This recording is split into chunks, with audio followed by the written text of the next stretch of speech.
Sarathkumar sir இவரோட வயசு என்னவா இருக்கும் இப்படின்றது மட்டும்தான் எனக்கு தோணிட்டே இருந்துச்சு. என்ன சார் சீக்ரெட்டு அப்படின்னு கேட்டேன். காலையில் எழுந்த உடனே ஒரு பீட்ரூட் ஜூஸ் குடிப்பேன் பிரதீப் அப்படின்னாரு. அன்னிலேருந்து இன்னைக்கு வரைக்கும் நான் பீட்ரூட் ஜூஸ் மட்டும் தான் குடிச்சிக்கிட்டு இருக்கேன்.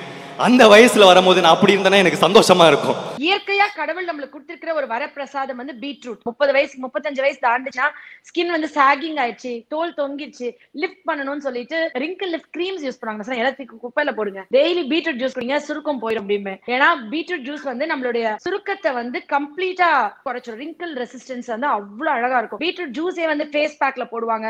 தலைக்கு ஹேர் மசாஜ்க்கு இந்த சீசன் அக்டோபர் ரொம்ப பயங்கரமா முடி கொட்டும். அன்னைக்கு நம்ம கொய்யா இலையை அரைச்சு அந்த கொய்யா இலை பேஸ்ட் போட்டா முடி கொட்டாதுன்னு சொல்ற மாதிரி இந்த பீட்ரூட் ஜூஸ் இதுவும் ஹேர் மசாஜ்க்கு அவ்வளவு சூப்பரா இருக்கும். ஹேர் பயங்கர ஷைனிங்கா க்ளோயிங்கா இருக்கும். அதுக்கு யூஸ் பண்ணுவாங்க. 170 ஃபிலிம்ஸ் மேல பண்ணி நிக்கேத் சார் சொன்ன மாதிரி நீங்க எல்லாருமே ஈக்குவலா ட்ரீட் பண்ணி ரொம்ப ஹம்பிளா இருந்ததுக்கு ரொம்ப தேங்க்யூ சார். மமிதா நான் ஒரு ஷார்ட் ஃபிலிம்ல பார்த்தேங்க. இந்த லவ் டுடே பண்ணும்போது ஹீரோயின்ஸ் தேடிட்டு இருந்தேன். அப்போ மமிதா ஒன்னுத்த சாப்பாடை அப்பளத்தை உடச்சி நக்கி சாப்பிட்ற மாதிரி ஒரு வீடியோ பார்த்தேன். பயங்கரமா இருந்துச்சு. செம்மையா எக்ஸ்பிரஷன்லாம் தராங்களே அப்படின்னு சொல்லிட்டு இவங்களை காண்டாக்ட் பண்ணா அப்போ மணங்கான் அப்போ அவங்க பண்றதா இருந்தது. ரொம்ப பிஸியா இருந்தாங்க. என்னென்னமோ ட்ரைலாம் பண்ணேன். மணங்கான் டீம் கிட்ட பேசினேன், என்னென்ன ட்ரை பண்ணேன். ஆனா அந்த டைம் ஒர்க் பண்ண முடியல. அப்பத்துலேருந்தே எனக்கு ஒர்க் பண்ணணும்னு ரொம்ப ஆசை. அப்போ திடீர்னு கீர்த்தி எனக்கு சொன்னாரு, இந்த படத்துக்கு மமிதா பற்றி பேசியிருக்கேன்னு. நாங்கள் ஆக்சுவலாக அவ்வளோ டிஸ்கஸ் பண்ணல. எனக்கே சர்ப்ரைஸாக தான் சொன்னார். எனக்கு செம்ம ஹாப்பி. ஏன்னா இவங்களோட ரொம்ப ஒர்க் பண்ணேன்னு. ப்ளஸ் இந்த கேரக்டர் ரொம்ப ஸ்ட்ராங்கான கேரக்டர். இது காமெடி பண்ணோம், எமோஷனல் சீன்ஸ் இருக்கு. நீங்க மமிதாவை இது வரைக்கும் பார்க்காத எமோஷனல் சைடை இந்த படத்துல பார்க்க போறீங்க. Extra ordinary performer. 170 ஃபிலிம்ஸ் மேல பண்ணி நிக்கேத் சார் சொன்ன மாதிரி நீங்க எல்லாருமே ஈக்குவலா ட்ரீட் பண்ணி ரொம்ப ஹம்பிளா இருந்ததுக்கு ரொம்ப தேங்க்யூ சார்.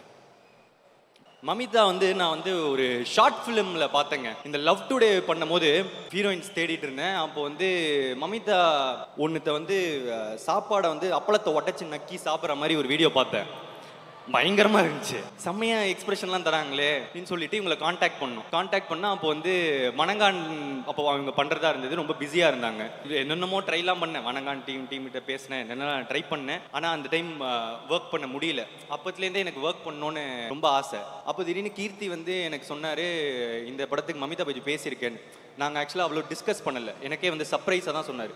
எனக்கு செம்ம ஹாப்பி. ஏன்னா இவங்களோட ரொம்ப ஒர்க் பண்ணேன்னு. ப்ளஸ் இந்த கேரக்டர் ரொம்ப ஸ்ட்ராங்கான கேரக்டர். இது காமெடி பண்ணோம், எமோஷனல் சீன்ஸ் இருக்கு. நீங்க மமிதாவை இது வரைக்கும் பார்க்காத எமோஷனல் சைடை இந்த படத்துல பார்க்க போறீங்க. Extra ordinary performer. 170 ஃபிலிம்ஸ் மேல பண்ணி நிக்கேத் சார் சொன்ன மாதிரி நீங்க எல்லாருமே ஈக்குவலா ட்ரீட் பண்ணி ரொம்ப ஹம்பிளா இருந்ததுக்கு ரொம்ப தேங்க்யூ சார்.